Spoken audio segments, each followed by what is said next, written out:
आप सबको दे रहा हूँ। विस्तार फाउंडेशन एक एनजीओ है। इसका गठन सिर्फ इसलिए नहीं किया गया था मेडो सनी सर के द्वारा कि हम सिर्फ आपको पढ़ाए, बने ना बने फीस ले, अपना घर चलाए और आप तो घूम ही रहे हो। हमारा मेन मोटिव ये है कि यहाँ से ऐसे स्टूडेंट्स को निकालना जो कुछ बड़े लेवल पे जाके कमाल कर सके। और विगत 5 वर्षों से विस्तार ने इस चीज़ को कायम रखा। हमें एक एंटी इनकम्बेंसी जिसको हम कहते हैं, एक एंटी इनकम्बेंसी यहाँ पे उन संस्थाओं के खिलाफ बहुत ज़्यादा होती है जो आपको ज्ञान देते हैं, लोग वहाँ से भागते रहते हैं। मतलब ज्ञान मत दो, पढ़ाई भी मत दो, फीस लो और बाकी तुम्हें चल रहा है। हमने एंटी इनकम्बेंसी का भी बहुत ज़्यादा देखा है, यानी बच्चे भी हमारे विरोध में रहते हैं कि सर ज्ञान क्यों देते हो, हम लोग प्राइवेसी ज्ञान देते। लेकिन हम लोग का यहाँ पे मानना है कि हम लोग के अंदर सबसे बड़ी कमी इंसान के अंदर क्या है, आपका माइंड कभी भी ट्रेंड नहीं रहता है। इंसान का माइंड जानवर के मुकाबले भी ज़्यादा अनट्रेंड है। एक जानवर भी अपनी ज़रूरतें पूरा कर लेता है और अपने को बचा लेता है। इंसान इतना ज़्यादा इस समय बह गया है कि उसको आने वाले खतरे नहीं दिखते, अपनी जिम्मेदारियां नहीं दिखती, उसको मेहनत नहीं करनी है, उसको कुछ भी सिस्टमेटिक नहीं करना है। इस कारण से लगातार बच्चे अपने लाइफ को ख़त्म करते जा रहे हैं। आप वर्ष 2023 के लास्ट में अगर ध्यान से देखें तो आज हर बच्चे के पास डिग्री है, पर सिर्फ वही बच्चा सक्सेसफुल है जिसने खुद की ट्रेनिंग करके और जिसने खुद को तैयार करके आगे बढ़ा है। जो सिर्फ डिग्री लेके बैठ गए वो आज भी बैठे हुए हैं।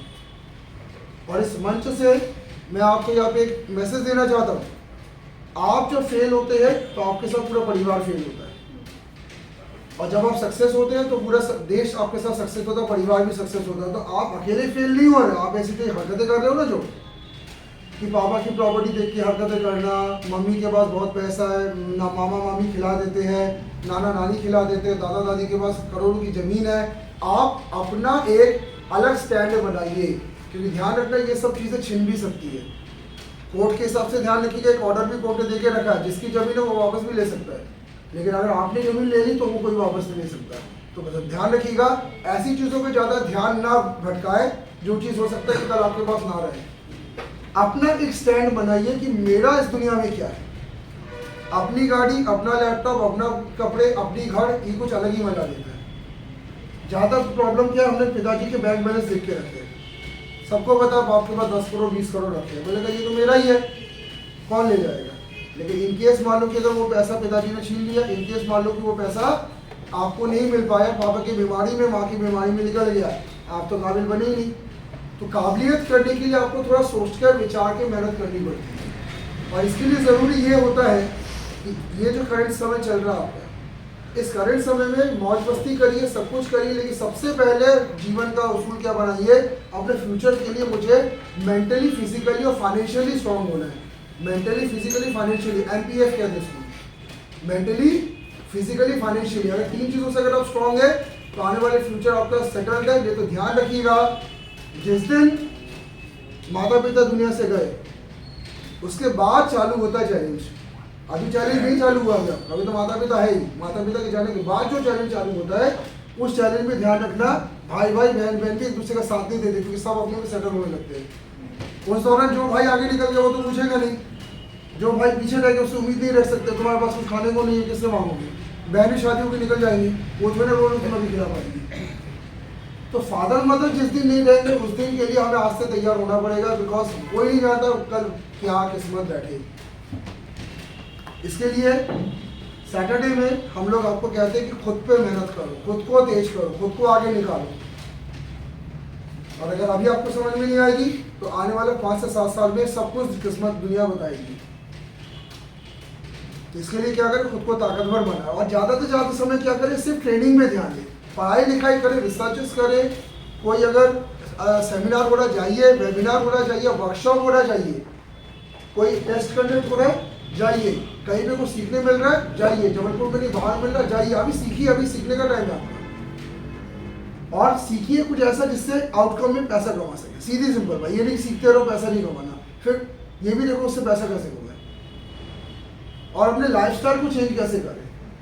अगर आपके पास एक गाड़ी का सपना है तो गाड़ी कैसे खरीदे, घर का सपना घर कैसे खरीदे, सब कुछ का एक प्लान रहता है कि भाई मुझे ये चीज़ खरीदना है, मुझे लेकिन अपने दम पे, बाप के दम पे नहीं। बाप के दम पे जीना बहुत आसान है दुनिया में, सबसे आसान काम क्या होता है? बाप के दम पे जीना, वो तो सभी जी रहे।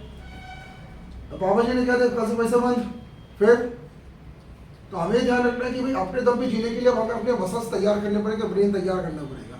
और कुछ दिनों के लिए भूल जाओ कि हमारे पिताजी क्या है, कुछ दिनों के लिए भूल जाओ कि मेरे पापा के पास कितना करोड़ रुपए है, भूल जाओ। हमें एकदम याद नहीं रखना मेरे पास क्या है, कुछ नहीं। मेरे बैंक अकाउंट में 0 रुपए, ठीक है। मुझे कोई सोसाइटी में जानता है, नहीं जानता। मुझे कोई सम्मान देता, नहीं देता। क्या मुझे कोई काम आता है, नहीं आता। मुझे 4 पैसे कमाने के लिए अगर कहीं जाना पड़े क्या करूँगा, कुछ नहीं पता। डिग्री कुछ सीखा ही नहीं, काम स्किल्स सीखना नहीं है। तो आप ये देखो कि आप अभी खुद के हॉरिजन में देखो कि हम अभी क्या है, ठीक है। फादर मदर का अटैच नहीं, डिटैच करके थोड़ा देखो आप क्या हो, पूरा 0 पाओगे खुद को अभी। और माँ बाप ने एक अच्छा काम किया था, तुम लोग को कॉलेज में एडमिशन दिलाए, उससे भी कुछ नहीं सीखे, वो भी 0 कर दिया। तो फिर आप क्या करें, सब तो 0 0 0 आ रहा है। और दुनिया कहती है करोड़ रुपए है का, दुनिया कितने सवाल है, कितना कमा लेते हो? एक बहुत सबसे मुश्किल क्वेश्चन दुनिया में, कितना कमा लेते हो? उसका आंसर आपका 0 में आकर बोल गया सर 0 रुपए। तो आपको ध्यान रखना है, अपने हॉरिजन को थोड़ा देखिए। और कितने साल मिलते हैं आपको कॉलेज के बाद? 5 साल में डिसाइड हो जाता है कि आप घर को डुबोने वाले हो कि घर को निकालने वाले हो। कॉलेज डिग्री खत्म होने के बाद 5 साल में अगर तुम कुछ ना उखाड़ पाए, तो ये ध्यान रखना तुम्हारे पीछे के भाई बहन तुमसे आगे निकल जाएंगे 5 सालों में, कि कुछ तो निकल जाता है आगे। और समाज भी आपको फिर इज्जत देना बंद कर देता। समाज बात करता है, समाज भी आपको दवाई खिड़की बंद कर देता, तो बच्चों को दूर करता है, कुछ नहीं कर पाया, 5 साल हो गए घर बैठा हुआ है। तो थिंक दैट कि हमारे पास सिर्फ 5 इयर्स है। हम लोग 60 इयर्स तक मत सोचेंगे 60 साल की उम्र तक पैरों में खड़े हो गए। सिर्फ 5 साल की उम्र रहती है, 5 साल के बाद लड़कियों की शादी हो जाती है, लड़कों को प्रेशर बनने लगता है अब शादी करनी है, लड़कियों की शादी कर दी जाती है। 5 साल से माँ बाप इंतजार करते ज़्यादा से ज़्यादा, नहीं कर पाए तो फिर लड़की का कहीं प्रेशर करते चल दुकान खोल के बैठा देता हूँ। फिर दुकान चलाने के लिए भी दिमाग नहीं चलता, दिमाग ही नहीं कभी यूज के तो कहा जाता दुकान चलाना कोई ईजी काम है क्या कोई, वो भी नहीं दिमाग चलता। तो लड़कों को कहते हैं दुकान में बैठ, दूध बेच, सब्जी बेच, लड़कियों को तुम तो निकल लो।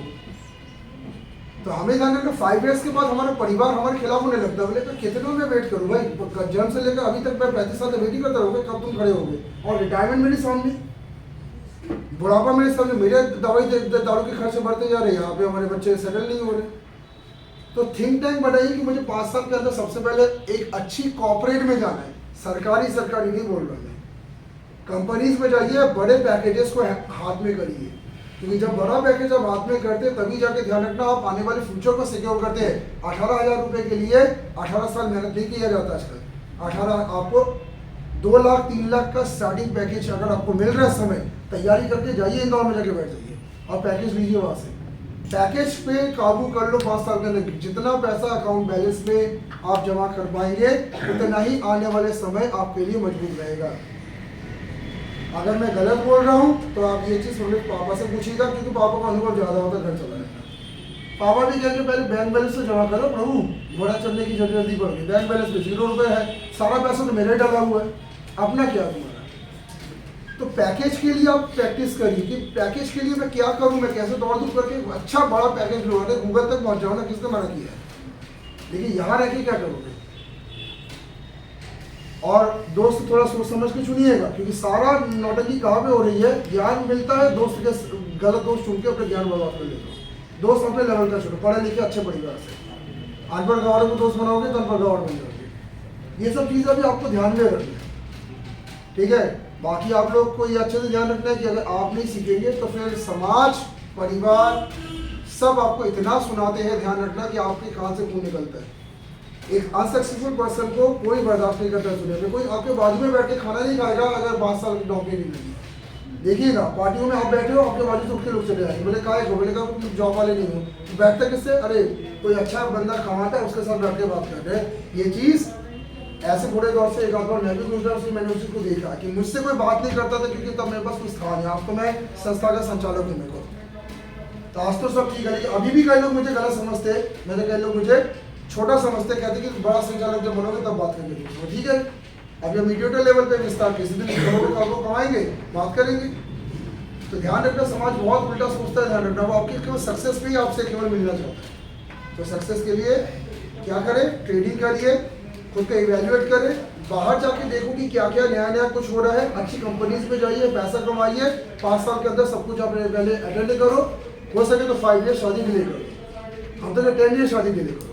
लड़कों के लिए तो हम कहते हैं कि करो ही मत करना, ठीक है, क्योंकि आप डिले कर सकते, लड़कों के पास पावर होती है डिले करने की, लड़के कहते हैं भाई सेटल तो हो जाए, लड़के के पास तरीके है, माता पिता अपने हिसाब से डिसाइड कर लेते हैं, लेकिन हम ये कह रहे हैं कि सबसे पहले सेटलमेंट पूरा देखकर देन डिसाइड करो कि मुझे क्या करना है, ठीक है। तो आज का ये जो मैंने आपको नोट्स मैंने बताया, इसके वीडियोस भी आपको मिल जाएंगे, और साथ साथ में इसके मैं पूरे नोट्स आपको मैं ग्रुप में डालूंगा, वो नोट्स आप बकायदा एक जगह नोट्स करके रख लीजिएगा और तैयारी चालू करिएगा, ठीक है। अगर अभी तैयारी नहीं चालू करोगे तो अभी देख लो हालत, जितने लोग आज बेरोजगार घूम रहे उनका ये कारण ही नहीं था कि पढ़े लिखे नहीं है, कुछ तैयारी नहीं थी, कुछ मेंटल प्रिपरेशन नहीं था, निपट गए।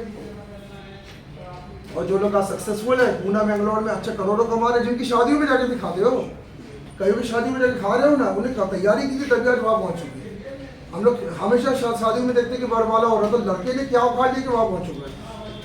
जहाँ तक केस में बाप के बेस पे शादी हो रही उसको मत लेना, जहाँ पे अपने बेस पर मतलब लड़के ने तैयारी पहले से की थी और कुछ कर रहा था, मालूम है कि एक दिन मुझे अपने दम पे खड़ा होना है, तो आज पार्टी दे रहा, शादियाँ कर रहे हैं, ठीक है। तो अभी उन लड़कों से भी पूछना भी जाके शादी के बाद, भाई तूने क्या तैयारी की थी कि बैंगलोर में अच्छा पैकेज है, सुनने में आया तुम्हारे, बताएगा भाई तुम जब बढ़िया रहे हो ना, तुम बैठ के हम तैयारी कर रहे थे बैठ के, बस जब तुम गर्लफ्रेंड घुमा रहे तो उस समय हम क्या कर रहे थे, हम उसको तैयारी कर रहे थे, इसलिए आज हम दिल्ली तक पहुँच गए, गर्लफ्रेंड तुम्हें छोड़ के चली गई, ठीक है, सीधी बात है।